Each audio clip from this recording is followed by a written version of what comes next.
ఆయుష్ hospital గురించి కూడా అది ప్రతిష్టాత్మకమైన దేశంలోనే ఒక 4 పట్టణాల్లోనే ఆయుష్ హాస్పిటల్ సరే రీహాబిలిటేషన్ సెంటర్ కావచ్చు వచ్చింది. దానిని ఏపీకి వస్తే ఏపీలో ఒక ప్రతిపాడు నియోజకవర్గంలో రావడానికి ఎంత శాసనసభ్యుల వారు కానీ మా కేంద్ర మంత్రులు పెమ్మసాని గారి కృషి ఉందో, అది కలెక్టర్ గారి కృషి ఉందో సుస్పష్టం. ఎందుకంటే పత్రికా సోదరులు మీ ద్వారానే అక్కడ ఏం జరిగింది, అధికారులకు ఏ విధంగా వివరించారు. శాసనసభ్యుల వారు అక్కడ కొంచెం ఇచ్చిన స్థలంలో అక్కడ కొంచెం పల్లంగా ఉంటే కూడా మా సొంత నిధులతో కానీ మా ప్రభుత్వం తరపున కానీ ఫిల్ చేసి కూడా మేము ఇచ్చి మీకు ఇక్కడ అన్ని సదుపాయాలు కల్పిస్తాం, మీరు ఇక్కడికి మట్టిగా ఆయుష్ హాస్పిటల్ ఇక్కడి నుంచి తరలిపోవడానికి లేదని స్పష్టంగా చెప్పారు.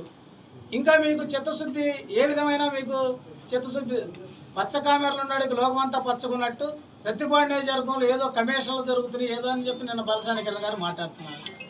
బలసాని కిరణ్ గారు గతంలో మీరు పెదగొట్టిపాడు రోడ్డు ఎందుకు ఆగిపోయింది, అదేవిధంగా చినకొండ్రపాడు నుంచి మేడవారిపాలెం రోడ్డు ఎందుకు ఆగిపోయింది, పాతమల్లాయపాలెం నుంచి ప్రతిపాడు నుంచి పాతమల్లాయపాలెం వరకు వేసి రోడ్డు ఎందుకు ఆపారు గతంలో, మీ కమిషన్ల కక్కుర్తితో కదా ఆ రోజు రోడ్లన్నీ ఆగిపోయింది.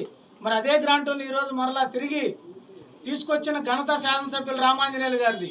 అదేవిధంగా ఆయన ఒక కలెక్టర్గా గతంలో అనుభవంతో ఇక్కడ సేవ చేయడానికి వచ్చారు.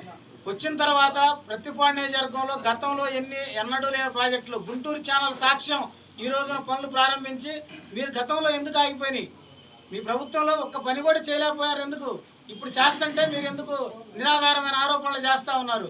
మీకు కావాలంటే పత్రికల సాక్షిగా అందరం వెళ్దాం, కాలువల పనులు జరుగుతున్నాయా లేదా, నల్లమడ ప్రాజెక్టు కానివ్వండి, అదేవిధంగా జలజీవన్ మిషన్ కానివ్వండి, ఆసుపత్రులు కానివ్వండి, పాఠశాలల్లో కానివ్వండి. ఇప్పుడు నిన్న కొత్తగా గతంలో ఇక్కడ నిమ్మగడ్డవారిపాలెం రోడ్డు ఆగిపోతే ఇప్పుడు నిన్న శాసనసభ్యుల వారు మరలా కాంట్రాక్టర్ను పిలిపించి ఇప్పుడు మన ఈ నిమ్మగడ్డవారిపాలెం రోడ్డు కూడా త్వరలో కొబ్బరికాయ కొట్టి శంకుస్థాపన చేయబోతున్నారు రామాంజనేయులు గారు. ఇది ప్రజలకు సేవ చేసే నాయకులు ఉన్న చిత్తశుద్ధి. గతంలో మీరు ముఖ్యమంత్రి ఇచ్చిన హామీనే మీరు నెరవేర్చలేకపోయిన ప్రభుత్వం మీరు కూడా ఈరోజు మాట్లాడుతూ ఉంటే దెయ్యాల వేదాలు వల్లించినట్టుంది. మీకు మాట్లాడే నైతిక హక్కు కానీ ఇది లేదని చెప్పి సందర్భంగా చెప్తా ఉన్నాం. మీరు ఇక్కడ పోటీ చేశారు, మేము ఇక్కడ స్థానికులు మాట్లాడుతూ ఉన్నాం.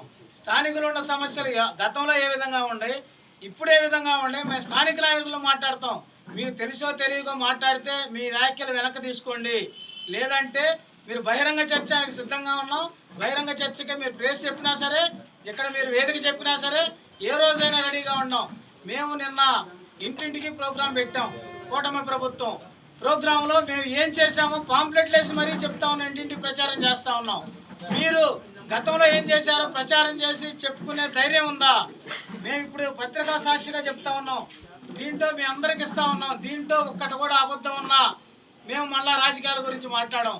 కానీ మీరు ఈ విధంగా గతంలో ఏం జరిగింది ఇప్పుడు ఏం జరిగిందో మీరు పత్రికాముఖంగా మీరు వచ్చి చెప్తే గతంలో జరిగింది ఇప్పుడు దాన్ని తేలిస్తే మేము దానికి ఒప్పుకొని గతంలో మా వల్ల పొరపాటు జరిగిన ఒప్పుకుంటాం. లేకపోతే మీరు అంబేద్కర్ గారు సాక్షిగా మాట్లాడారు కాబట్టి మీ వ్యాఖ్యలను వెనక్కి తీసుకోమని చెప్పి డిమాండ్ చేస్తా ఉన్నాం.